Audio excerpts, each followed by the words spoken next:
So you look for your radial and ulnar pulses, and then so yan na siya, no? You occlude both. Then you ask the And patient then- to make form a fist, Fist, to clench clench, or her. then release, and then release. And then release, and then so pag release, isa-isa lang, no? You have to check if pattern pa. So sometimes, pwede mo na ang ulnar, so 130 seconds lang, no? Pag release niyo mo, if ibalik ko ka pula, then it means pattern ang ulnar na artery. So again, napod ka, release na ka sa pikas, so pattern si radial artery.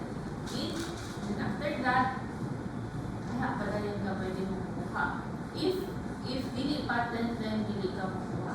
What are your contraindications?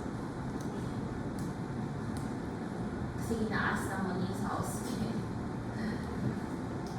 So contraindications, number one, if may fistula aning side, no? If there's gross deformity or gross na lesions, let's say, your piece dili nakita, so syempre hindi ka makuha. If grossly nga, wounded, na dili, di ka niya naglaslas, syempre di ka makuha. Na-burn ko dili, di mo makuha ang side. Okay? If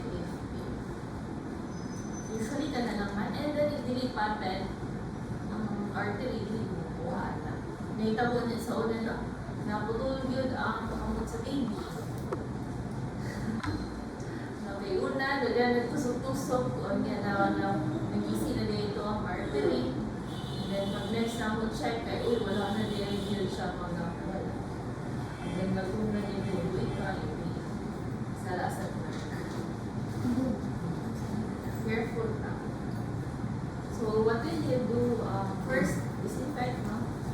By the way, wala pong kita dito sa Cagayan o ABG syringe. In Cebu and in Manila, nakapita na ko ABG syringe. It's like a 3cc syringe na diretso na siyang musa ka ang plunger once you hit the artery.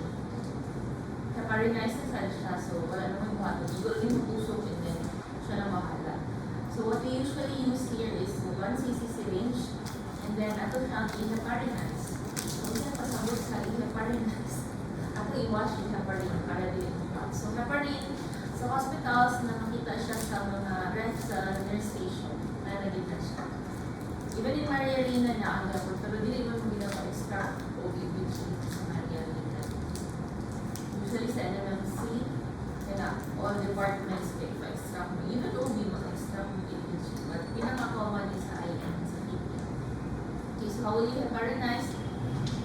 Kanya mo ginagamit. Sorry, ato lang yung slide to.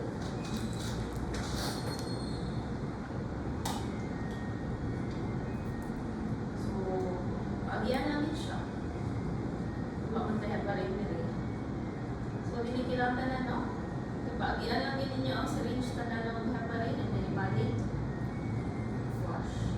Pagbilin mo mga point 1 or point 2. Yan na lang yun. Basta lang. Pili siya ma-plug. Once na-heparinize na inyong syringe, you prepare also your request. There is a paper request for ABG. Pumunta na lang mo dito sa station sa akin. And then, say kailangan ipunta sa paper request, you write the name, the details of your patient, you write also the temperature, and bilan hemoglobin. Wala naman mag-check sa computer sa hemoglobin, no? Sometimes wala pa yung CBC. So, kami na ito na, yun din yan, bada-bada sa una, no? Kaya pag-abot sa pasyente, ABG diretsyo. Basta. So, our response, bilang man na hemoglobin na ito, if there's already vertebral conjunctive.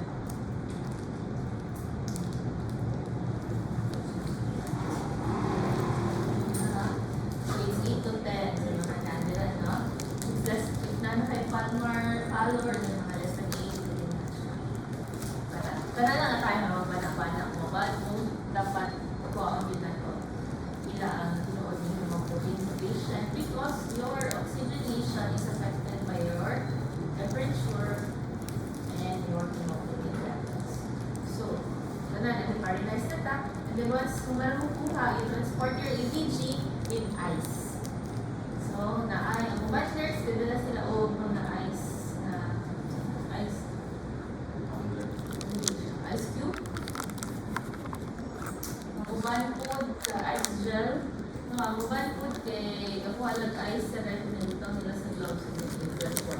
Natag ninyo sa lab kay kailangan naka-ayos siya, so hindi na siya tawatin sa lab. Okay?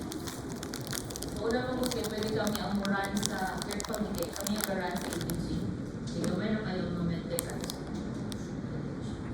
Ila ka, ano, dapat kuwaon, mananel. So, puno o yun siya. Okay? And then, actually, murid naman ang machine, bahala na sa 0.3 lang, nagmumura mo ng meter. Pero ang mga med tests lang daw, hindi mo ba na amot na. Okay. So, let's start. Kanila na syringe niyo ng patients na release balas. You may or may not use your gloves. For me, kay isod patient naka-gloves. But for HEPA patients and for HIV patients, kay mandatory na mag-gloves lang. So, you clean your area.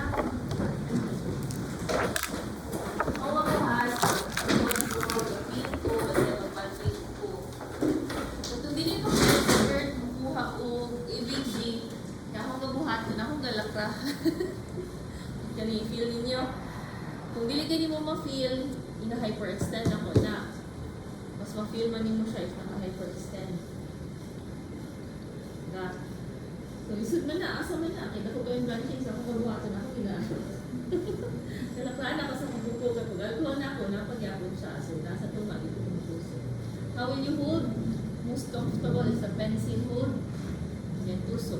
Books will see 90 degrees. Pero medyo lisod. So, you can get at 90, you can get at 45. Ako pa, mas comfortable ko sa 45 degrees. Okay? So, every time na touch kag lain, you alcoholize the area. Okay?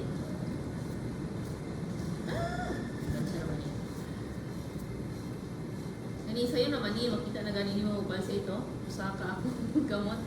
So, tusok lang ka. Tusok diretsyon, tura. Pag mahit mo ang artery, in real life, musaka gid ang plunger. No? Pag kusog ang pulse, unless in shock ang patient. So, gamay na lang ka na bira. Feel makapapag 1-6. Then after that, you instruct the patient to press for 5 minutes para dili din mo ba. Okay, para mag-flat. So, muna to. Sayon na kayo ni siya, kay kusog kayo ang puso. Sige lang, kay kaniman sa inyo ang model pag sa tawag ani. Okay. Pag-oske. So, na siya gamot. So, ibalik lang nato diri anday ha. But not in real life, okay? Karon lang. Sige, kamo na. Dili balik sa oske. Ay, balik yapon sa oske. Kaya wala na tubig i-refill. Wala. Puli-puli na mo. Kasi mag-document sa inyo for your mo ba nalagay Antay na na. sa... Antay na. Sige mo. Alam mo dito. Dali na lagi, i-feel gani, kusog kayo. Then naana po yung ano, marker na sa mga puso. Ito. Ay. Ay, masabot niyo. Puno na sa Dem Gallery. One thing, one thing. Okay lang, mastectomy sa